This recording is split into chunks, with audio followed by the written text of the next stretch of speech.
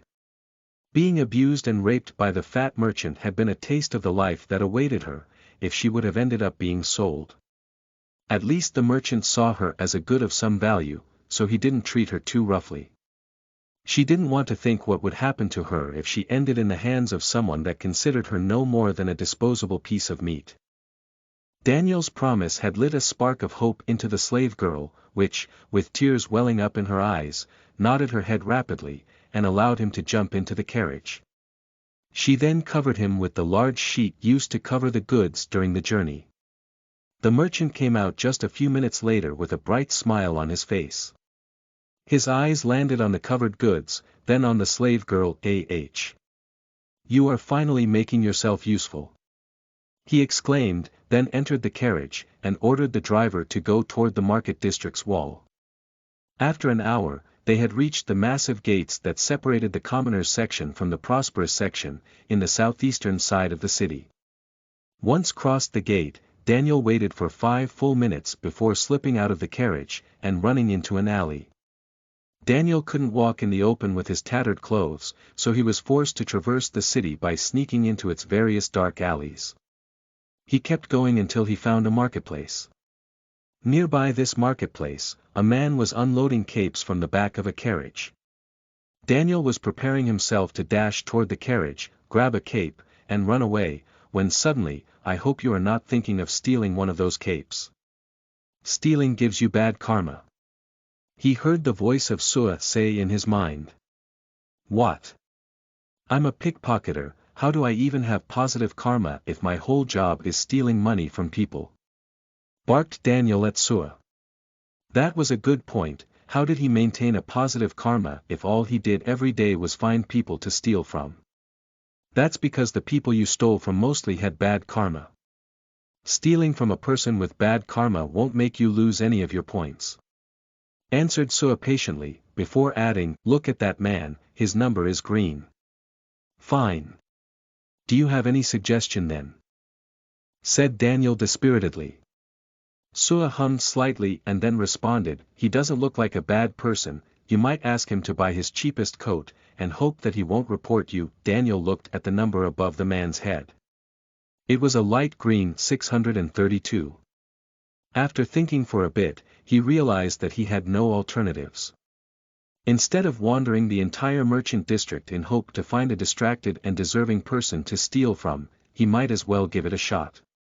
"Very well," said Daniel. He rapidly approached the man and said to him, "Excuse me sir, I would like to purchase your cheapest cape. How much is it?" he said all in one breath.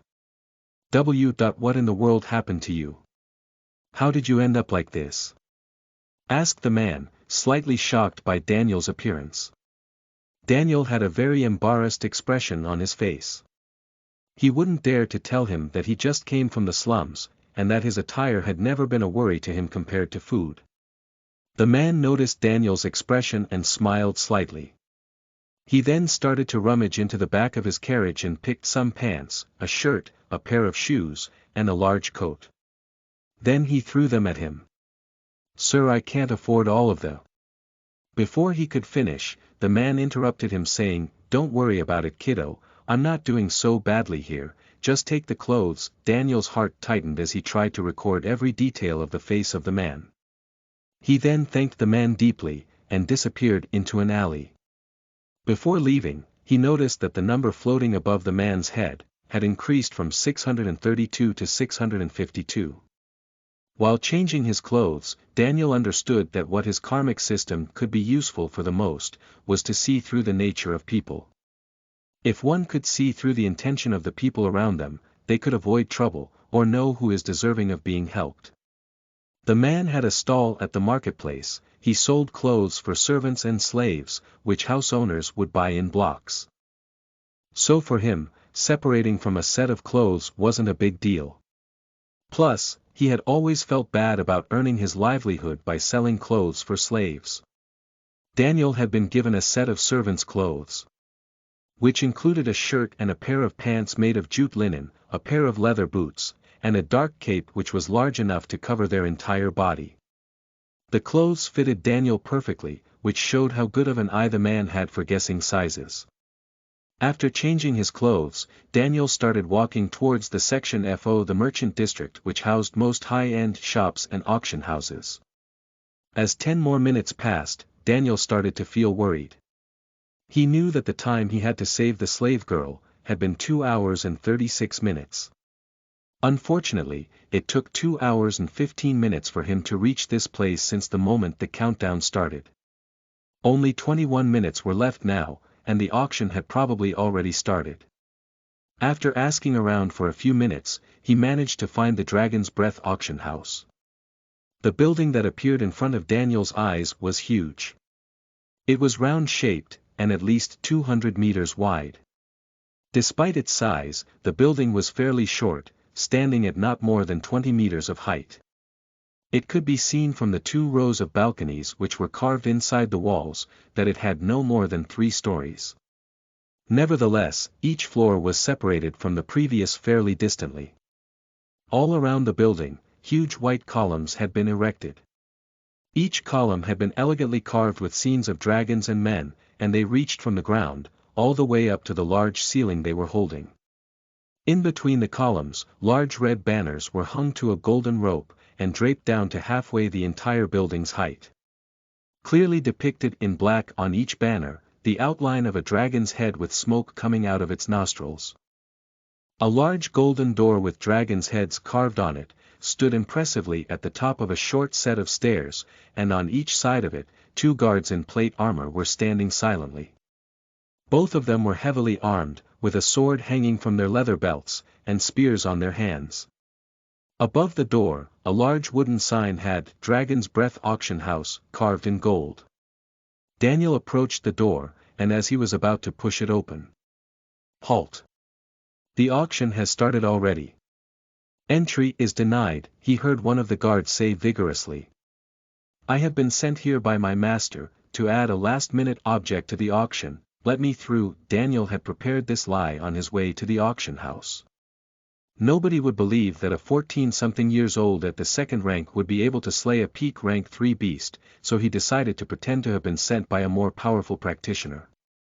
Powerful enough to not bother with auctioning a peak rank 3 core himself. The guard looked at Daniel and asked, "What is the item that you wish to auction?" his tone less rigid. Daniel removed bundle, which contained the beast core, from his belt, unwrapped it, and showed its content to the guards. Both guards looked intently at the orb that Daniel was holding, and each of them internally cursed the fact that they didn't meet this kid in a more secluded place. One had to know that both of these guards were at the 3rd rank, and absorbing a peak rank 3 core would help their cultivation greatly, so it wasn't unexpected for them to have thoughts of stealing it. If Daniel could hear either of these guards' thoughts, he wouldn't be surprised, as both of them had a red number which steadily floated right above their heads. Daniel didn't want any problem, so he decided to remove any ill thought from their heads by saying, "My master will come to withdraw his money before the auction ends, as usual." The guards sighed lightly inside their helms, giving up on the object. One of them looked at Daniel and said, "Enter." As Daniel entered the building through the door, he immediately noticed 3 things.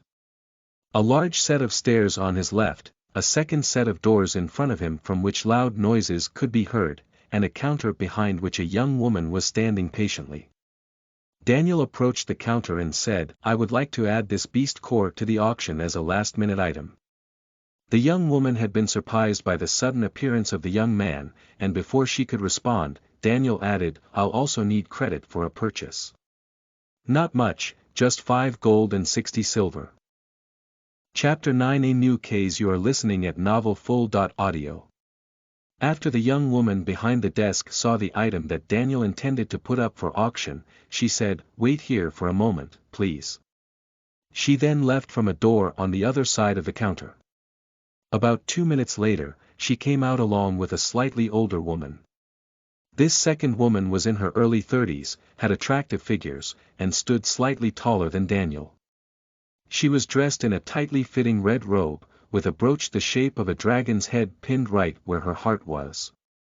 The dress did little to cover her curves, which Daniel guessed must have helped her just a few years back, in presenting the auctioned items to the public. This item is a beast core of the peak rank 3, I can ensure that it will be sold for at least 15 gold coins. Once deducted the 10% owed to the auction house, as per rules, your profit should reach about 13 gold and 50 silver. I can offer a credit of the same amount," said the woman all at once. The woman had good nose for business. She had heard of a young man asking for credit, and while staying within the limits of the money which, she knew the young man would earn from the sale, she increased his credit to the max. She was convinced that such a young man would not be able to control his spending impulse once entered the auction, so she gave him the means to spend all of his newly acquired money in the auction house. By doing this, she would appear generous, yet earn more. Daniel smiled brightly and played the part of the innocent young man, but internally, he laughed at the schemings of the woman. "Thank you very much," he said. He had lived in complete poverty for the past 4 years of his life, so when it came to his money, he would never allow himself to lose control. The previous young woman looked at her superior admiringly for a few moments, then she turned towards Daniel and handed him a small token. "This is your seat number, please don't lose it, you'll require it to collect your purchases and earnings." On the token was a simple set of letters and numbers which indicated the row and seat. "Enjoy the auction," she then added. Daniel nodded his head at both women, then he turned towards the large double door and entered. What Daniel saw after he opened the door left him in deep stupor. In front of him was an immense semicircular room, which seemed to be half of the reason for the round shape of the building. On the ground floor, rows after rows of occupied chairs covered the floor almost completely, numbering in the thousands. 5 rows separated this mass of people evenly into 4 sections. Looking up to the first floor, Daniel noticed a row of what he guessed to be private booths. There were at least 200 of them and only a few were occupied. On the second floor, only 20 private booths could be seen. Their sizes were as large as 10 booths from the first floor, and encompassed the entire stage. Daniel could not guess the amount of wealth a person had to own, in order to reserve one of those booths. On the opposite side of the room was a large stage. On this stage, an elegantly dressed man was presenting an item to the public. Daniel had no interest in the item, so he quietly walked towards his seat and waited. "Sua, how long until the girl gets sold?" he asked in his mind. "The girl will be sold in 9 minutes and 29 seconds. Answered Sua. Daniel let out a breath of relief as he heard Sua's words. The girl had yet to be put for auction, which meant that he wasn't too late. Time passed slowly as 2 more items of relative high value were auctioned. The first one, which was the item being presented the moment Daniel entered the auction hall, was a small cauldron. This cauldron emanated a powerful alchemical smell, which indicated that it had been used frequently to concoct elixirs and pills. Only a few people from the ground floor bid for this item, which in the end, was sold for 25 gold coins. The second item was a spear. This spear was about 2 meters long, and had a clear white shaft that seemed to have been made from a large, ranked beast's bones. The spear's blade had an elongated arrow-head shape to it, and its wings were razor-sharp. Behind the man, a large rectangular crate was resting on the ground. Its length just a bit longer than the spear, and its content was a set of spears identical to the one the man was holding. The set of throwing spears ended up being sold for 40 gold coins. Finally, from the side of the stage, a man appeared while holding a young woman on a leash. Daniel recognized her immediately. She was the slave girl owned by the merchant, which the system had required him to set free. The girl was sobbing uncontrollably, as newly added handprint-like marks decorated her face. The girl had clearly been hit before reaching the stage. Daniel gritted his teeth while listening to the man's presentation. "Ladies and gentlemen, the next item is a good one," said the auctioneer while indicating at the girl's body. "This young slave will clean your house when you are away, she will carry your items for you, and warm your bed at night. Want to have a pleasant conversation? Wonderful,